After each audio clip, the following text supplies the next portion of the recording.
வணக்கம் மக்களே. மகா கும்பமேளா அப்படின்னா என்னன்னு தெரிஞ்சுக்கிறத விட, யாருப்பா அந்த பொண்ணு மோனாலிசா? அந்த பொண்ணை பற்றி எல்லா இடத்துலையும் பேசிகிட்டே இருக்காங்களே, நியூஸ் சேனல் போட்டால் அந்த பொண்ணு, ஃபோனை ஸ்க்ரால் பண்ணால் அந்த பொண்ணு, அப்படி என்னப்பா அந்த பொண்ணு பண்ணா அப்படின்னு நிறைய பேருக்கு கேள்வி இருக்குது. நான் சொல்கிறேன், அந்த பொண்ணு எதுவுமே பண்ணலங்க. அந்த பொண்ணு பாட்டுக்கு வியாபாரத்துக்காக உத்தரப்பிரதேஷில் தான் உண்டு தான் வேலை உண்டுன்னு ஃபேமிலியோட வியாபாரம் பண்ணுறதுக்கு வந்திருக்காங்க. ருத்ராட்ச மாலை மணியெல்லாம் வித்துட்ருக்கிற அந்த பொண்ணு வெறும் 16 வயசு தான் அவங்களுக்கு ஆகுது.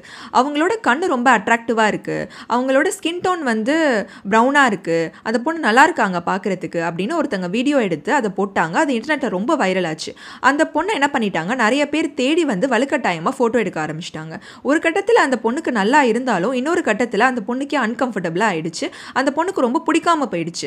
அந்த பொண்ணை ரொம்ப ஃபோர்ஸ் பண்ணி ஃபோட்டோ எடுக்கிறனால அந்த பொண்ணு கோவத்தில் என்ன பண்ணா, அந்த ஒருத்தவங்களோட ஃபோனை வந்து கீழே தூக்கி போட்டாங்க.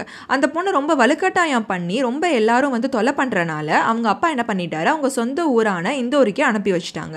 இதனால அவங்களோட குடும்பம் வந்து பாதிப்படைஞ்சிருக்கு அப்படின்னு அவங்க அப்பா வந்து சொல்லியிருக்காரு. அவங்க வியாபாரமும் இதனால ஸ்பாயில் ஆயிருக்கு அப்படின்னு சொல்லியிருக்காங்க. இந்த இதில் ஒரு பாலிவுட் டைரக்டர் அவங்க வீட்டுக்கு போய் இந்த பொண்ணை ஆக்ட் பண்ணுறதுக்கு விடுறீங்களான்னு கேட்ட மாதிரியும் ஒரு நியூஸ் வந்திருக்கு. இது எதெல்லாம் உண்மை எதெல்லாம் பொய்ன்னு தெரியல. ஆனால் இதில் நம்ம தெரிஞ்சிக்க வேண்டிய விஷயம் என்னென்னா, யாரையுமே நம்ம ஃபோர்ஸ் பண்ணக்கூடாது.